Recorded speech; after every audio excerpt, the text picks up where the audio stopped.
Uno de los que va a hablar allí en el Argentina Week, el ministro de Economía, Luis Toto Caputo. Luis, buen día, ¿qué tal, ministro? ¿Cómo le va? ¿Bien? ¿Cómo estás, Eduardo? ¿Cómo están todos, Willy? ¿Qué tal? ¿Cómo andan? Bien, buen día, ministro. ¿Todo bien? Todo bien, gracias. ¿Por dónde arrancamos? ¿No? Por donde quieras. Todo el tiempo y todas las respuestas. Así. Bueno, hoy la tapa de los diarios hablan sobre un préstamo que le da el Tesoro argentino a la República Argentina. ¿De qué se trata? 800 y pico de millones de dólares. Sí, no, esa es una información errónea, no es ningún préstamo. ¿Qué es? Nosotros tenemos que pagar los intereses al Fondo Monetario. Ok. Al fondo no se le paga con dólares, sino con su propia moneda que se llama DEX. Entonces, si fuera con dólares, directamente nosotros le pagaríamos al fondo en dólares. Como es en DEX, hay que comprar los DEX. ¿A quién le compramos los DEX? Al que es vendedor de DEX, que es Estados Unidos. El Tesoro. Claro, entonces es una operación común que se hace siempre cada vez que le pagamos al fondo y no hay ningún préstamo, ninguna ¿No deuda. es nueva deuda? No estamos cancelando deuda. Y le pagan con dólares al Tesoro de Estados Unidos. Claro, al Tesoro le compramos los DEX y con esos DEX se los damos, le cancelamos al fondo. O sea, no hay ninguna ayuda de nada, simplemente un tecnicismo que es que al fondo en vez de pagar en dólares se le paga en su propia moneda, que es DEX. Como Estados Unidos tiene sobrante de DEX, aprovecha y los vende. Ok. ¿Y ellos qué reciben? ¿Pesos? ¿Nosotros le pagamos con pesos? Nosotros le pagamos con DEX al fondo. Nosotros sacamos, o sea, con dólares le compramos al Tesoro americano los DEX, recibimos los DEX y se los damos al Fondo Monetario. Ok. Ministro, ¿la gente hoy, según su saber y entender, vive peor que hace 6 meses o no? ¿Sí o no? No, yo creo que no. Además, de que no vive peor, creo que vive con mucha mejor expectativa, porque hasta hace 6 meses estaba el susto de un posible retorno del comunismo a la Argentina. No olvidemos que sufrimos un ataque el año pasado fuerte, realmente, de los más grandes que se hayan visto y que obviamente tuvo efecto. O sea, creo que hoy hay mucha más tranquilidad y sobre todo mucho más esperanza en la gente. Hubo un apoyo fuertísimo en las elecciones y bueno, bienvenido sea. ¿Leyó el blog de Domingo Cavallo, que cuestiona la estabilidad cambiaria basada en tasas reales altas, restricción del dólar? No lo leí honestamente, pero creo que el tema cambiario, Eduardo, no es ya un tema. Pensá que estamos en récord de exportaciones, ¿sí? Agroindustria, 115 millones de toneladas de exportaciones este año. Esto es un 36% más que en el 2023. La mayoría de los diferentes sectores de la agroindustria está en récord. La agroindustria representa el 60% de nuestras exportaciones. Además, estamos exportando energía, vamos camino a ser una potencia energética. Además estamos comprando dólares. El Banco Central compró casi 1.200 millones de dólares en enero, con $1 encima a la baja. Es decir, que si no hubiera estado el Banco Central, hoy el dólar probablemente rondaría los 1.300. Y lo que no es nuestro caso, pero para los sommeliers del tipo de cambio real histórico, estamos 3% arriba de lo que fue la salida del cepo de Macri. Es decir, tomando Macri base 100, la salida del cepo allá en diciembre del 2015, hoy estamos en 103, pero con una gran diferencia, que es que Macri en ese momento tenía 6 puntos de déficit fiscal y nosotros tenemos superávit. Entonces, por donde lo quieras mirar, el tipo de cambio no es un tema. No es un tema. Hay como una estabilidad cambiaria interesante en los últimos meses. Sin duda, porque esto que estamos diciendo, o sea, el tipo de cambio hoy, si no fuera competitivo, pensá que no podríamos estar nunca en récord de exportaciones, y ni mucho menos nosotros teniendo que sostenerlo, o sea, comprando dólares, que como digo, si no estuviera el Banco Central, el dólar estaría mucho más bajo, así que honestamente creo que no es un debate ya. Ujú. ¿Cómo ve el ministro la evolución de las tasas de interés en pesos? Más que nada las de créditos, no tanto las de plazo fijo. Bueno, están altas, obviamente, pero ahora acá es importante entender, Eduardo, Willy y equipo, que lo que vivimos el año pasado, este intento de desestabilización que hubo el año pasado, tuvo sus consecuencias fuertes en todo, en el nivel de crecimiento que tuvo el país, en el nivel de inflación, en el nivel de riesgo país. O sea, fue un muy buen año en términos de crecimiento. A la mayoría de los países del mundo les gustaría crecer al 4, algo, como vamos a estar creciendo, 4,3, 4,4. Pero la realidad es que podríamos haber crecido en el entorno al 7%, como explican ayer bien en su artículo el presidente y Sturzenegger. Sí, y Federico. Entonces, costó en términos de crecimiento, costó en términos de inflación. Acuérdense que veníamos en una inflación de 1,5% hasta que arrancó Después de mayo, ataque. 2 y exactamente, casi 3, ¿no? Eso generó una caída, un colapso casi en la demanda de dinero. Pensá que se dolarizó casi el 50% del M2 y eso generó un nuevo escalón inflacionario que todavía lo estamos pagando. Y por último, generó también mucha mayor incertidumbre en el riesgo país. Mira, te voy a dar un dato para que se entienda esto. Enero del 2025, Willy, ¿cuánto estaba el riesgo país? 560. Sí. Enero del 2025, hace un año. Bueno, ¿qué pasó en ese año? Fíjate, acuerdo con el fondo. Recapitalización del Banco Central, salimos del cepo para las personas humanas, se ganó la ciudad de Buenos Aires, se ganaron las elecciones de medio término, el Tesoro americano comprando pesos, acuerdo geopolítico con Estados Unidos, acuerdo comercial, Mercosur, Unión Europea. Pasamos el presupuesto. Si a mí me hubieras dicho en enero del 25 que todas estas cosas iban a pasar, yo te hubiera dicho el riesgo país va a estar en 250/300. Sin embargo, hasta hace unos pocos días estábamos en 580. Entonces vos decís, ¿qué pasó en el medio? Y esto me lo preguntaban muchos colegas tuyos. ¿Qué pasó? Que en el medio te fuiste a 1200 por el temor, por el riesgo a que volviera de vuelta el comunismo. Entonces, se pagó en todo sentido esto. Hoy Argentina debería tener un riesgo país muchísimo más bajo. Lo que pasa es que, obviamente, después del susto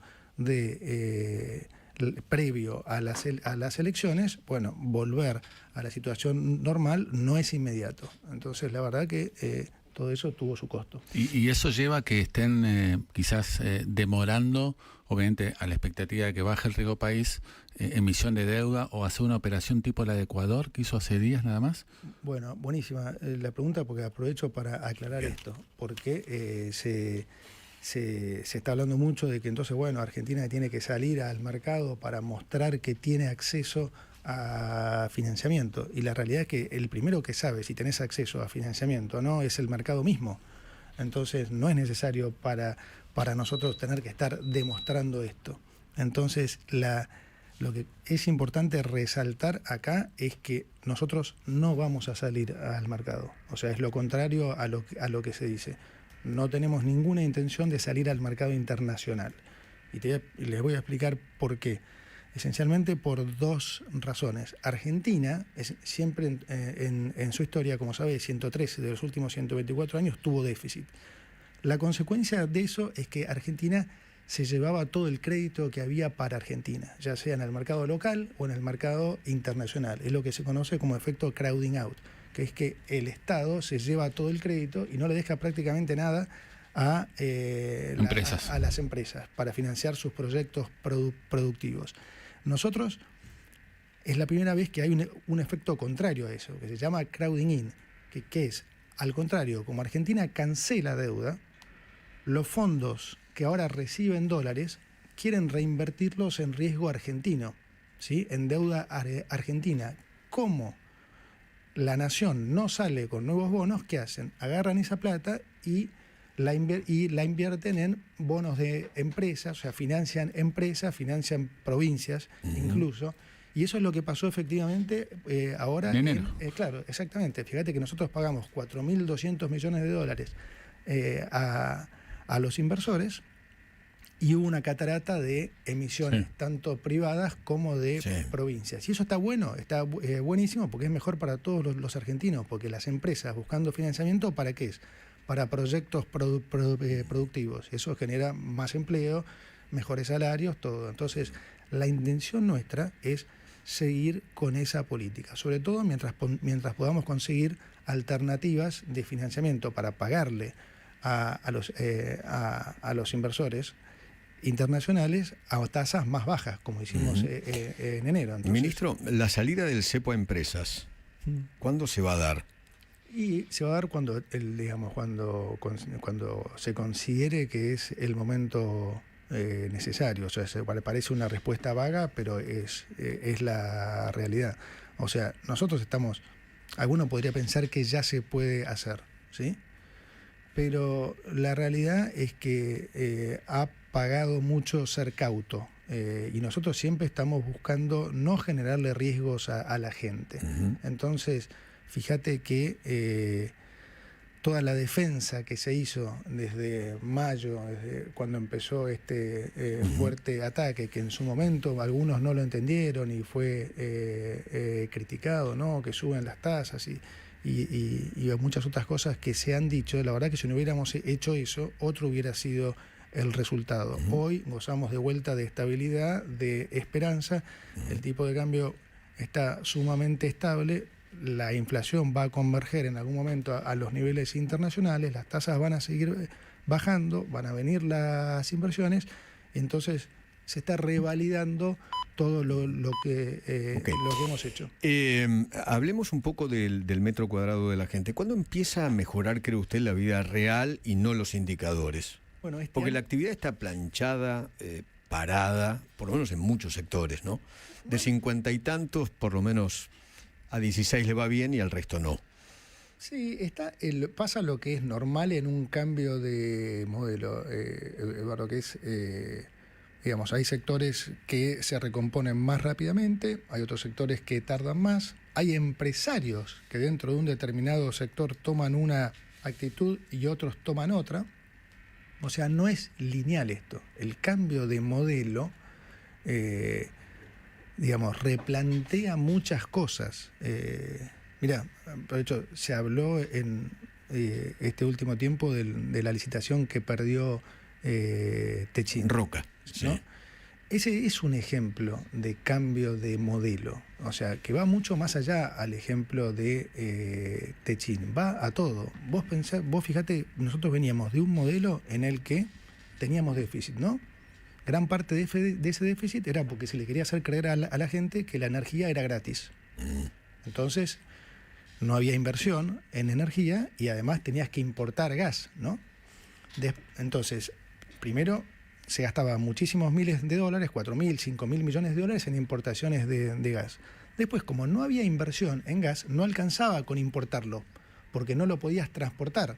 Entonces, ¿qué hizo el gobierno pasado? En una macroeconomía absolutamente desordenada, salió a las apuradas a construir un gasoducto. Gasoducto que tendría que haber pagado no al sector público, sino al sector privado. Entonces ya primer error, se lo cargaron a la gente en vez de al sector privado. ¿Sabés a cuánto salió esa licitación? La tonelada de tubo a $4.000. La tonelada, 3.000 el tubo, más 800 de revestimiento, más IVA, más menos 4.000. ¿Sabés a cuánto salió en la última licitación esta que de la que se estuvo hablando? La que ganó India. Sí, a 1.400. Entonces, fíjate la diferencia de modelo. Antes, algo que pagaba el sector público, que no debía pagarlo, claro, que se lo cargaban a la gente, o sea, lo pagaba el contribuyente. Que era el gasoducto Kirchner encima. El gasoducto el Perito, Néstor Kirchner, sí. El ahora Perito Moreno, antes Néstor Kirchner. Ese salió $4.000. Hoy salió 1.400 y lo paga el sector privado. Ahora bien, ¿no lo ganó una empresa argentina? No, pero de vuelta, todo esto es adaptación, es todo un tema de incentivos. Eduardo, cuando vos pones los incentivos incorrectos, ¿sí? Entonces la gente... Algunos tomaron esto como, qué sé yo, un gobierno antiindustria o peor todavía, antiempresariado argentino. Sí, ese es un relato sonso, porque de vuelta, nosotros trabajamos para los 47 millones y medio de argentinos, y los argentinos, ¿qué quieren? Mejores productos a mejores precios. Ese es el famoso mito. Te puedo dar un montón de ejemplos para que se entienda más esto. Este es realmente es un proceso de aprendizaje. Dentro de 2 meses va a haber una nueva licitación por casi 4 o 5 veces esto. ¿De lo mismo? ¿De caños? Sí, de caños. Bueno, probablemente... Bray Roca baja los precios. Seguramente, y eso es lo que... Bueno, lo intentó bajar, ¿no? Claro, a todos nos gustaría que lo ganen empresas argentinas, pero de vuelta, vamos a los incentivos. Te pongo un ejemplo, Eduardo. Si nosotros sacamos por DNU mañana que se cierran todas las radios, y esta radio es la única que queda, seguramente vos vas a cobrar la publicidad 3, 4, 5 veces lo que se cobra hoy, porque tenés prácticamente... el monopolio. Claro, entonces, porque te estamos incentivando a eso, no es porque seas malas personas o algo, es porque los incentivos son a que hagas eso. Entonces, ese incentivo no le sirve a la gente. Vos tenés que ir a una economía donde los precios son más competitivos y ojalá en esa competencia ganen las empresas argentinas. Testin es una super empresa que está en condiciones de ganar cualquier licitación. No, porque pareció que el presidente o el gobierno le declaró la guerra a Paulo Roca, ¿no? Al llamarlo Don Chatarrín por parte del presidente. No es una guerra de vuelta con nadie en particular, es una guerra al modelo anterior. Y está bien que se dé, y eso genera resistencias, porque fueron muchos años, muchas décadas de hacer esto. Yo lo he explicado más de una vez esto, pero vale la pena repetirlo, para que la gente entienda. Cuando hay una incertidumbre tan grande, como hay siempre cuando gobierna el kirchnerismo, porque la macroeconomía está absolutamente desordenada y genera una inflación brutal y demás, bueno, que no se coma el cuento la gente que el riesgo ahí lo corre el empresario. El empresario le traslada todo ese riesgo que tiene al consumidor, es decir, cuál va a ser su valor de reposición, si va a poder importar, cuándo, a qué precio. No se crea a la gente que ese riesgo lo toma el empresario. Ese riesgo se lo traslada en precio al consumidor. Y vos dirás, bueno, ¿y por qué el consumidor lo convalida? Bueno, el consumidor lo convalida porque sabe que si va al día siguiente tiene que pagar un precio más caro. Ministro, ¿son conscientes en el gobierno que están cerrando entre 20 y 30 empresas o comercios todos los días? Mira, cierran y abren. Hay gente que está aprovechando, digamos, el cambio. Hay gente que ve, que cree, confía y entiende que ahora es momento de invertir. Porque en lo que te explicaba recién, de trasladarle todo ese riesgo al consumidor, se esconden todas las ineficiencias. Vos no necesitas ser eficiente. Yo te puedo vender cualquier producto a cualquier precio porque no hay competencia, porque no hay producto y no necesito ser eficiente. Entonces, estamos en un esquema en el que es diferente, en el que va a haber un reacomodamiento de empresas y de algunas industrias. Algunas serán más competitivas, otras menos. Dentro de las mismas industrias, algunas empresas serán más competitivas, otras menos. Y eso es lo normal y no hay que desgarrarse las vestiduras. Nosotros tenemos que generar empleo, tenemos que bajar y seguir bajando impuestos y generar empleo para que la gente que deja de trabajar en una empresa no sea un drama, consiga trabajo en otra, como es en cualquier país del mundo, ¿no? Ministro, ¿qué tal? Buen día. ¿Qué tal? Uno de los temas que están en la órbita del Ministerio tiene que ver con el estado de los caminos. Nosotros hablamos mucho sobre el tema de las muertes viales y hay mucha queja sobre el estado de los caminos. Hace poco se licitó la Ruta 12 y la 14. ¿Hacia dónde va?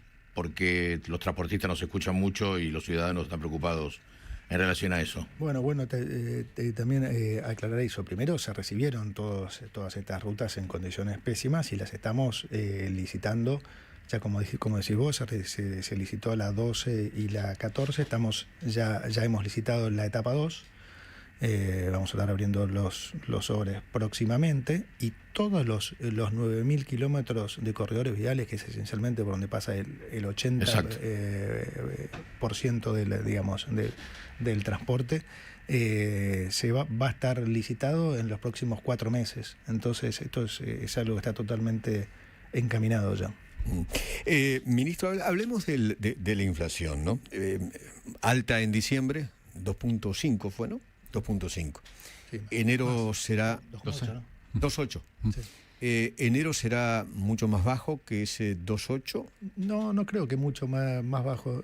Seguramente esté en el entorno, no sé, al 2,5. O sea, no puedo dar números porque no lo sé. Obviamente. Pero digamos, lo espero más o menos ahí. Lo importante con la inflación, Eduardo, es que estamos haciendo todo para que la inflación converja a los valores internacionales. Y vuelvo a lo que te dije antes. El presidente habló de 0, empezando con 0, en agosto. Sí, el tema de vuelta es lo que pasó a partir de mayo-junio del año pasado, ¿no? O sea, tuvimos un nuevo escalón inflacionario producto de esta caída en la demanda de dinero. Acordate que, para que la gente entienda, nosotros explicamos siempre que la inflación es un fenómeno monetario que se puede generar por aumento de oferta, caída en la demanda o una combinación de los dos. Lo que pasó el año pasado fue una caída fuertísima en la demanda de dinero. La gente se asustó, se sacaba los Año electoral. de encima. 26 no es año electoral. Sí, 26 no es año electoral, pero los efectos siempre de rezago de situaciones como esas llevan su tiempo. Entonces, digamos, no tengo ninguna duda que la inflación, como decimos siempre, va a tender a bajar. Va a converger a la inflación internacional. El 26 va a ser un año de crecimiento, de menor inflación y de menores impuestos, así que va a ser un gran año. ¿Por qué la gente no...? A ver, el comentario que yo escucho es ese 2,5, 2,8, 2,3, el que sea, no lo siento en el bolsillo, porque las expensas se duplican o se duplicaron con respecto a la inflación del 25, porque los servicios superan ampliamente. La gente no llega a fin de mes. ¿El gobierno es consciente de esto, que a la gente le cuesta en su gran mayoría llegar a fin de mes? Nosotros siempre fuimos conscientes, siempre dijimos que no era un proceso fácil. Lo que siempre dijimos es que este es el camino correcto y el otro te lleva al desastre que nosotros heredamos. La recomposición de precios relativos es parte de este proceso, Eduardo, pero permitime aclarar que la mayoría de la gente que necesita subsidios, esto es los N2 y N3, los siguen teniendo, poco menos que antes, pero lo siguen teniendo. Antes se subsidiaba a los grandes contribuyentes, te subsidiaban a vos, me subsidiaban a mí, subsidiaban a los que viven en Puerto Madero. Bueno, eso es lo que se terminó. Nosotros hemos dejado de subsidiar a los grandes contribuyentes. Ahora, los que lo necesitan siguen con sus... por eso no hubo subsidios. explosión social, por ejemplo. Exactamente. Entonces estamos cuidando a los que tenemos que cuidar, pero los que podemos pagar, tenemos que pagarlo como en cualquier país del mundo. Y además, porque eso es lo que se necesita para que un sector crezca. Fíjate que el caso este es casi de los más paradigmáticos. Pasamos de no tener energía a, dentro de 4 años, ser una potencia energética. En 4 años, pensá, Argentina va a exportar 50.000 millones de dólares en energía. 50.000. Vos pensás que hoy se dice que Argentina vive del agro. Bueno, el agro exporta 25.000, 26.000 millones de dólares. En 4 años, solamente en energía vamos a exportar 50.000, más otros más o menos 15.000 en minería. Entonces, fíjate lo que se viene. Y eso también es puestos de trabajo, ¿no? Se habla de la minería y no, que nada más sacan los minerales de la tierra. A ver, en Chile, ¿sabes cuánta gente emplea la minería? 1 millón de personas. Entonces, exporta 10 veces lo que nosotros exportamos hoy. Entonces, se viene una Argentina muchísimo mejor, se viene un 2026 y 2027 y muchos años más de crecimiento sostenido. ¿Y cómo ve el tratamiento ahora de la reforma laboral, la modernización laboral?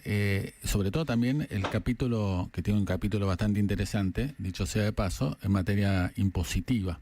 ¿Cómo ve? ¿Se puede caer algo de los temas impositivos incluidos ahí? ¿Cómo ve el paso bueno, ahora en Senado, luego diputados? Bueno, digamos, yo creo que va a terminar pasando, pero está un poco trabado porque justamente los gobernadores no quieren ceder en la baja de impuesto a las ganancias, ¿no? En realidad la baja es a partir del del ejercicio 2026, o sea que empieza a impactar en el 2027.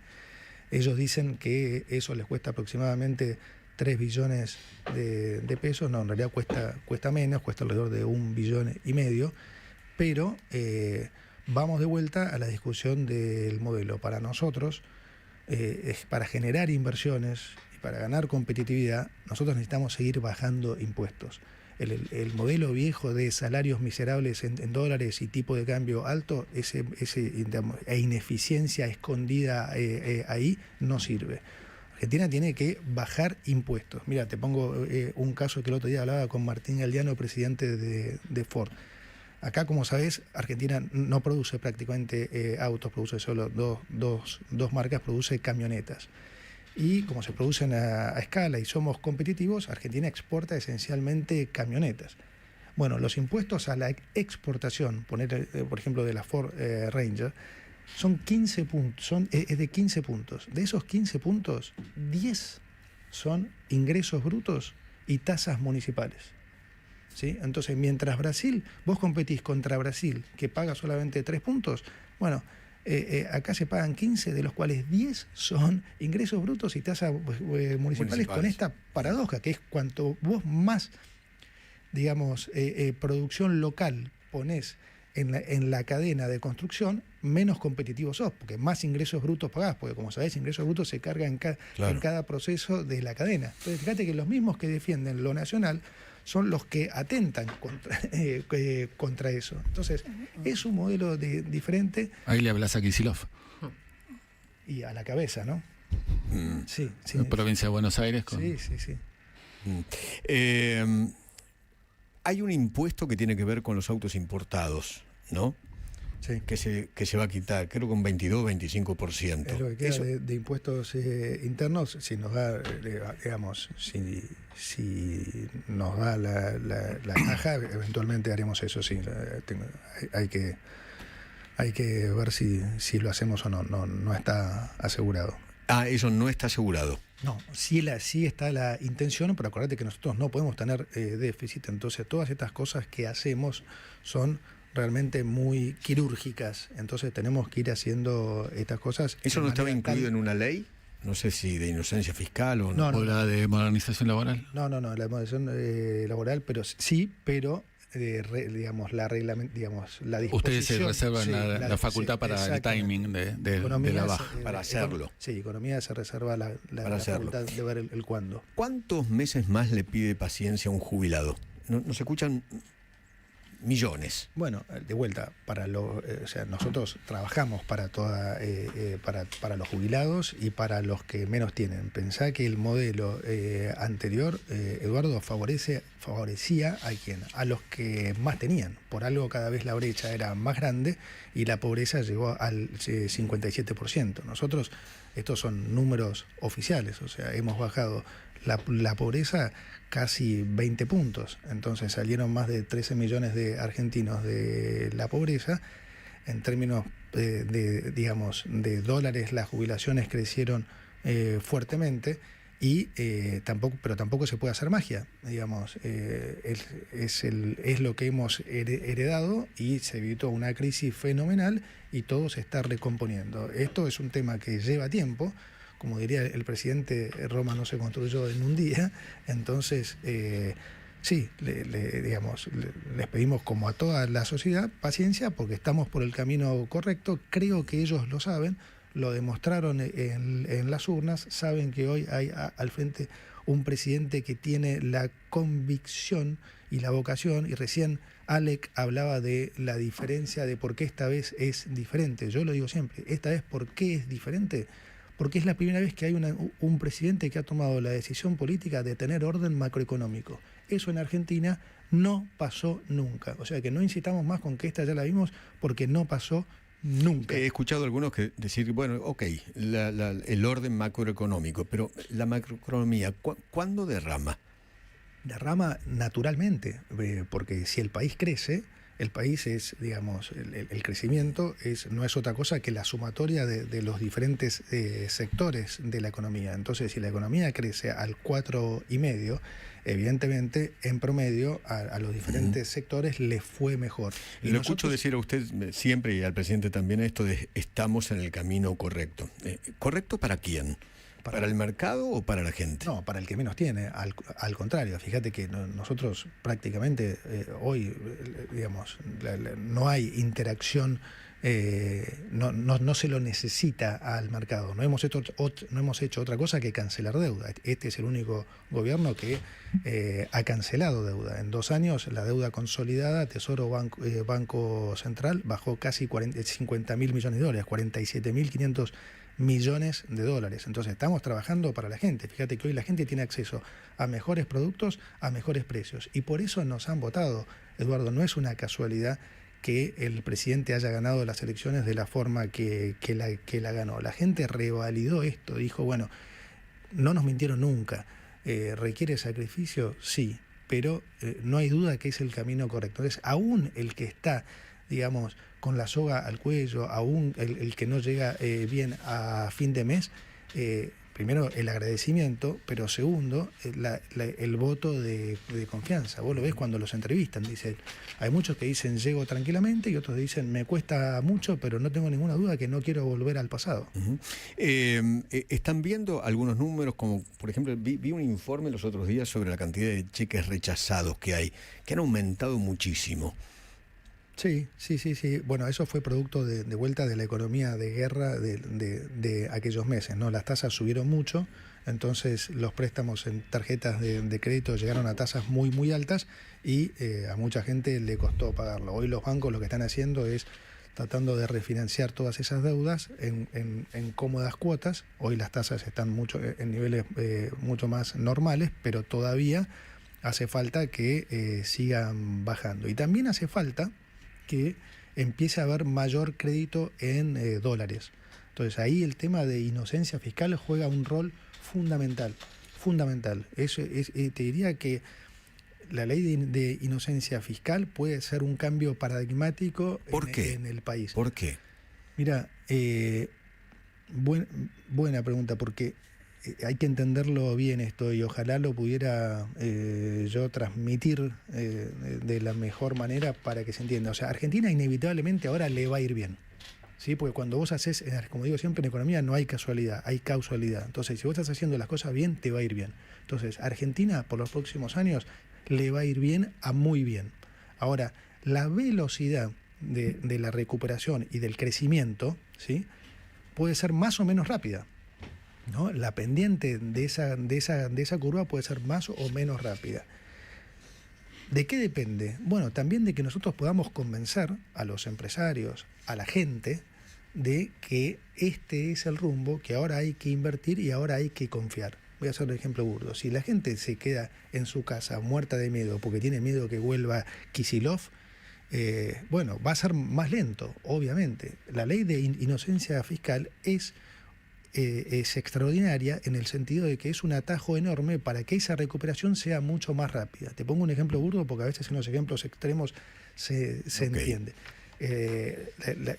Los datos del Banco Central dicen que hay 170.000 millones de dólares debajo de los colchones de los argentinos. Pensá que los depósitos del sector privado son aproximadamente 67.000 millones. Por lo tanto, hay casi 3 veces el nivel de depósitos que hay en el sector privado en los colchones. Imagínate si eso fuera en los próximos meses al sistema financiero. Ni te digo todo, la mitad de eso.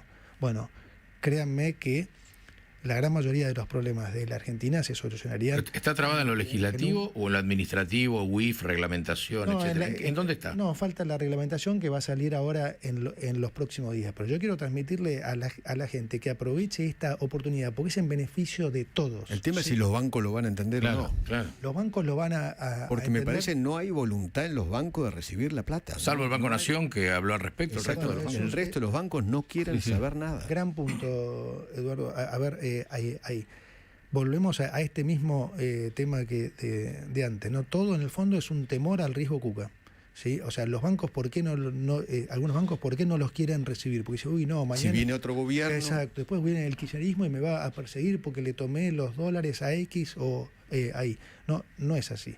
Hay una ley votada, ¿sí? Tremendamente, o sea, totalmente sólida, con tapón fiscal, todo. ¿Por qué la reglamentación no la hace el Banco Central? No, la reglamentación la tiene que hacer Economía, ¿sí? No es un tema del Banco Central. Economía, sí, no el Banco Central. Sí, ok. Con la mano de la UIF, por las normas de la GAFI, etcétera. No, digamos, la UIF es un tema aparte. La UIF persigue todo lo que es delitos relacionados con el sistema financiero, lavado de dinero, narcotráfico. Es que el temor de la gente es ese, es que después vaya, deposite dólares y lo persigan la UIF. No, ese es un temor, es cierto, pero es infundado, porque justamente la ley lo que dice es, si el delito que vos has cometido es impositivo, ¿sí?, no tenés ningún problema, ¿sí? O sea, digamos que ese delito no es delito precedente, entonces no hay ningún problema mientras tu plata no provenga de un delito. Del narcotráfico. Exactamente, de trata de blanca. Esa plata no tiene por qué entrar al banco, puede ir a una compra de un inmueble, de un vehículo. Y además déjame que te diga algo. Toda la gente, los narcotraficantes y toda esa gente, créeme que es gente mucho más sofisticada, que justamente no necesita esto. Entonces, esto es un clásico de Argentina, que es regula para la excepción, ¿sí? Por los narcotraficantes, terminan pagando el costo de todas esas regulaciones el 99.99% periódico de la gente, que es buena, y terminan persiguiéndote a vos, que no hiciste nada, y el narcotraficante sigue libre. Correcto. Entonces, no tiene ningún sentido esto, la gente no tiene que tener ningún miedo. Si en su banco no se lo toman, yo les digo, no pierdan el tiempo, vayan al Banco Nación, porque el presidente del Banco Nación ya me aseguró que él va a cumplir con la ley. Entonces, lo único que le va a pedir a la gente simplemente es la inscripción al sistema de ganancia simplificada. Eso es lo único que van a tener. Y es en beneficio, como digo, de todos. Porque tener los dólares en tu casa, primero, tiene un riesgo de seguridad. Segundo, los tenés a tasa cero, Eduardo. Entonces, perdés poder adquisitivo. Ahora lo vas a poder tener en el banco, ganando un interés. Y vos pensás que los bancos ahora van a tener fondeo barato, porque digamos, le pagarán a la gente, no sé, un 4%. Entonces van a poder prestar, a su vez, barato en dólares, por ejemplo, para hacer desarrollos inmobiliarios, créditos hipotecarios. Entonces, todo eso reactiva la economía. Esta ley realmente, que la gente tome conciencia, porque es en beneficio de todos. ¿Por qué no junta la cabeza de cada uno de los banqueros y le dice esto, explica esto que Mira, usted está diciendo? O sea, obviamente que lo vamos a hacer. Ahora nosotros, digamos, no podemos hacer más que eso. Por eso yo estoy contento con la actitud que tomó el Banco Nación, porque por lo menos ya sabemos que hay un banco grande que va a cumplir bien con la ley. Yo creo que los bancos también, los bancos privados lo van a terminar haciendo, porque en la medida que vean que la gente quiere llevar los dólares y si no se los toman ellos, los toma la competencia, si no se los toman van a ir perdiendo, como se dice, market share, entonces lo van a terminar haciendo. Pero lo que más quiero transmitirle a la gente es que esta es una oportunidad histórica para que esta recuperación que yo estoy diciendo que va a venir por los próximos años, se dé lo más rápido posible. Y la velocidad es importante, Eduardo, por esto que decías vos, porque todos queremos que a la gente le empiece a ir mejor lo más rápido posible. Entonces, bueno, acá esto beneficia a todo el mundo, beneficia a la gente, al país, no hay ningún conflicto de intereses y no tienen nada que temer. Le traslado una pregunta de oyentes Sí. preocupados por el sector textil y los impuestos. Sí. Muy preocupados. Mira, a ver, de vuelta, el sector textil es un caso también emblemático de un sector en el que ha sido protegido por muchísimos años, con el cuento digamos, con el tema de que hay 150.000 familias que trabajan en esto, pero claro, hay 47 millones de argentinos, en su momento menos, pero que por 40 años han venido pagando textil y calzado 2, 3, 4, 10 veces lo que vale en el mundo para proteger esto. O sea, es una medida sonsa. Y de vuelta perjudica a los que menos tienen. Eduardo, yo no compré nunca en mi vida ropa en Argentina, porque era un robo. Entonces lo que teníamos posibilidad de viajar o algo, comprábamos afuera. ¿A quién perjudicaba? Al que menos tiene. Entonces, y convengamos que las 150.000 familias que trabajaban en esto no es que son millonarias y le están dando y le dieron un impulso al país impresionante. O sea, los que se beneficiaron eran los dueños, que los conozco a la mayoría. Excelente gente, los quiero mucho. El que no viaja en primera no es porque viaja en economía, es porque tiene avión privado. Entonces, le ha ido bárbaro a los propios dueños, producto de que hace 40 años los argentinos subsidiamos pagando la ropa no un poco más cara, no un 10% o un 20%, 5, 6, 10 veces más cara. Y hay que entender esto, lo que no se paga ahí, ¿sí? Si vos pagás $5 una remera en vez de 50, bueno, ahora tenés $45 para gastar en otra cosa. Entonces, irás a comer afuera, te tomarás un helado y, digamos, esos recursos se destinarán a otras industrias. Y después lo que te digo siempre, no todos reaccionan igual. Bueno, habrá que competir por diseño. Argentina es un país que, por ejemplo, si vas a la industria textil, tema hilados, puede competir tranquilamente, porque el hilado es algodón y energía. O sea, que podemos ser súper competitivos. Después, lo que es confección, sí, es más difícil, porque confección competís contra Bangladesh, Indonesia y demás, que les pagan a la mano de obra prácticamente nada, y a todos los países se les hace muy difícil competir. Bueno, otros van a competir por diseño, pero en líneas generales, nosotros venimos a defender a los 47,5 millones de argentinos, y el que trabaja en la industria textil no es que no puede hacer otra cosa. Entonces, esos son los famosos, como digo, mitos que han empobrecido a todos los argentinos con el cuento de el que se queda sin trabajo. Tenemos que generar trabajo para el que se quede sin trabajo consiga. Ese es el punto. Hay que, digamos, en todos los países, digamos, la gente pierde su trabajo. El problema no es ese. El problema es si no consigue. Entonces nosotros tenemos que generar trabajo y, como digo siempre, es generar mayor competencia para que haya mejores productos a mejores precios. Ministro, le agradecemos mucho por su tiempo. Bueno, al contrario. Gracias por haber venido. Gracias. Gracias. El ministro